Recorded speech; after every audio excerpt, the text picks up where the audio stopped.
नमस्कार मित्रांनो. दूध व्यवसायात मरगळ आलेली असताना आता दुधाच्या भावात हळूहळू वाढ होताना दिसत आहे. पण अशातच अमेरिका आणि भारताचे झालेल्या ट्रेड डील किंवा करारामुळे दूध व्यवसायावर काय परिणाम होईल याबाबत दूध उत्पादक शेतकऱ्याच्या मनात विविध प्रश्न आहेत. सध्या 1 फेब्रुवारी रोजी दुधाच्या भावात 1 रुपयाने वाढ होऊन 3.5 फॅट आणि 8.5 एसएनएफ साठी 38 रुपये प्रति लिटर दर हा दिला जात आहे आणि तो सध्या बरा आहे असे म्हणावे लागेल.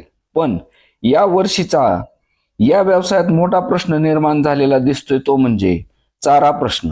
कारण या वर्षी सोयाबीनचे कुटार किंवा भुसकट हे दूध व्यावसायिकाच्या हाती लागले नाही आणि ज्या ऊसाच्या वाड्यावर 4 ते 6 महिने चारा प्रश्न निकाली लागत होता त्या ऊसाला तुरा आल्यामुळे चारा प्रश्न भेडसावत आहे. त्याचा परिणाम दूध उत्पादनावर होत आहे आणि उत्पादन कमी झाल्यामुळे भाव हे वाढत आहेत आणि ते या वर्षी तरी वाढतच राहतील अशी अपेक्षा दूध उत्पादकांना आहे. पण खरा प्रश्न आहे अमेरिका आणि भारतामध्ये झालेल्या कराराचा. यामध्ये नेमके काय आहे हे अजूनही स्पष्ट नाही.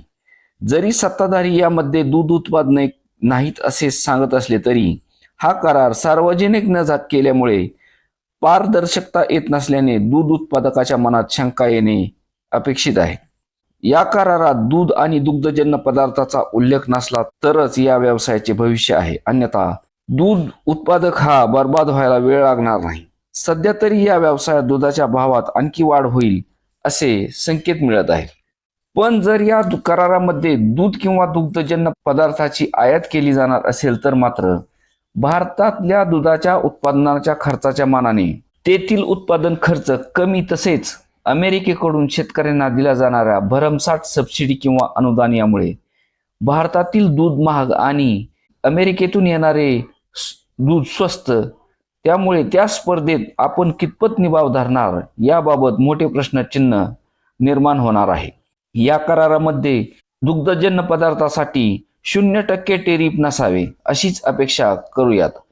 हे संकट टळले तर मात्र दूध व्यवसायात थोडासा नफा राहण्याची शक्यता आहे आणि या व्यवसायात वाढ करायला काही हरकत नाही. पण प्रमुख अडचण जी सध्याची आहे ती म्हणजे चारा प्रश्न.